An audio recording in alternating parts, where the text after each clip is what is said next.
All right, ladies and gentlemen, here we go, doing a little bit further. Previously we saw that you can take polar coordinates and you can turn them into rectangular coordinates. You can also take rectangular coordinates, turn them into polar coordinates. So you can do them with these two formulas here. So to get from r and theta to x and y, r and theta, to x and y, you would use x equals r cosine theta, y equals r sine theta. Same as we used with vectors. That's polar to rectangular. Here, if you want to go the other way, what if you have x and y, rectangular, you want to go to polar? That's going to be these two equations like we're used to. However, in this case, we want to make sure you understand that if you simply square both sides, you can make that guy. That's almost as useful as this. Additionally, if I want theta truly by itself, I can move my inverse tan to the other side. So, these are the four equations that we're going to be using to convert rectangular to polar, polar to rectangular. Now, let's do a couple examples. If I have r squared equals 4, you know it's polar because it has just an r in it. There's no x, there's no y, it's polar. Now, the nice thing is say if there's something that r equals. Well, what does r equal? That doesn't help me, that's solved for x. That doesn't help me, it's solved for y. This, on the other hand, certainly does help me. It is solved for r. So I'm going to replace r with the square root of x squared plus y squared, and that equals 4. Now, technically, this is in rectangular form because it has x's and y's, no r's, no theta, so we've changed it. But it's easy enough to see that this truly is a standard form, that if I square both sides, x squared plus y squared equals 16, x squared plus y squared equals 1 if I divide both top and bottom by 16, and that is a circle. Now you should recognize from our previous example that r equals 4 is a circle with radius 4. So this is also a circle with center at 0, 0 and radius 4. Now, that's an easy one. Let's go here. Well, what do we do in this case? Let's take a look and say, well, what's theta equal? Well, theta equals this guy. So I can say tan inverse of y over x equals pi over 6. I've gone from thetas to y's and x's. Not a big deal. But let's see if we can get y's by itself. To get rid of a tan inverse, tan both sides. So y over x equals the tan of pi over 6. Now wait a minute, tan of pi over 6, that's 30 degrees. Tangent of 30 degrees, if we draw it out, 30 degrees, I have 1, 2, root 3. I want the tangent, that's going to be 1 over root 3. So y equals 1 over root 3, and I have an x on the bottom. To get rid of it, multiply both sides by x. And now I have y equals 1 over root 3x. You could rationalize that if you wish.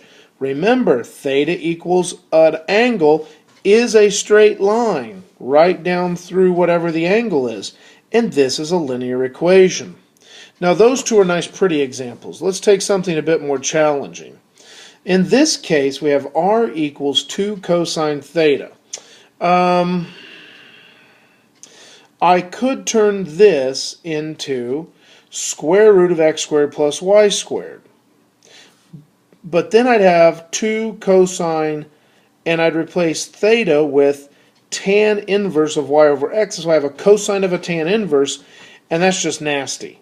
What I can do is if I multiply both sides by r, I can turn this into r squared. Well, I still have something nice that equals r squared, and now I have 2r cosine theta, and I say, wait a minute, r cosine theta equals x.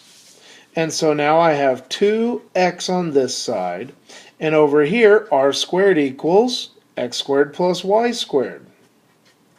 And now I can get y squared by itself. And if I wished, I can actually take the square root, get y by itself, and now that is easily graphable with a calculator. So I move from something like this to something like this. Now you'll notice this shape is a little bit different, but it will work. The other way to think about this is if I completed the square, put everything on one side, you'd have an x squared term and a y squared term. It's going to be a circle of some sort, which is what that is. Now, let's go the other way. Moving the other way, I say, well, x squared plus y squared equals 16. Again, easily enough, that equals r squared. So r squared equals 16, square root both sides, r equals 4. Again, it could be plus or minus 4 because, in fact, those two are the exact same picture. Now, to do something over here is a bit more challenging. Because we have y and we have x squared. This is not squared, so I can't use my r trick. But again, if I'm going from r's and thetas to x's and y's, I'm going to use r cosine theta, r sine theta. So r sine theta equals 3 r squared cosine squared theta plus 2. At this point, solving for r is going to be a real bear. But it is at least all in terms of r's and thetas, so it is in polar form. One other thing I do want to show you is if you have something like x squared plus y squared equals 25. You say, yeah, so what? We already did that. That equals r squared. Agreed. But there is a slightly different way to do this. You could simply say x equals r cosine theta. Y is r sine theta. At this point, you give away the squares, r squared cosine squared theta plus r squared sine squared theta equals 25. Now, you have an r squared in both places, so let's factor that out. R squared cosine squared equals cosine squared theta plus sine squared theta equals 25. At this point, everybody ought to recognize that that is nothing but 1. So I end up with r squared equals 25, r equals 5. Now you say, well, I could have gotten there a lot faster using the other way. Yes, but I wanted you to see with a little factoring, Pythagorean theorem works out very nicely.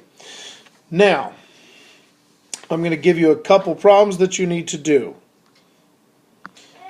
Okay, there we go, folks. There's some homework. Take it from polar form to rectangular form, rectangular to polar. Take it from rectangular equation to polar equation, r equals. Take this from rectangular to polar as well. So, go put it in that case. Now, let's go with number 5. Let's do one more. Let's go from r equals 3 cosine theta, put it in terms of rectangular.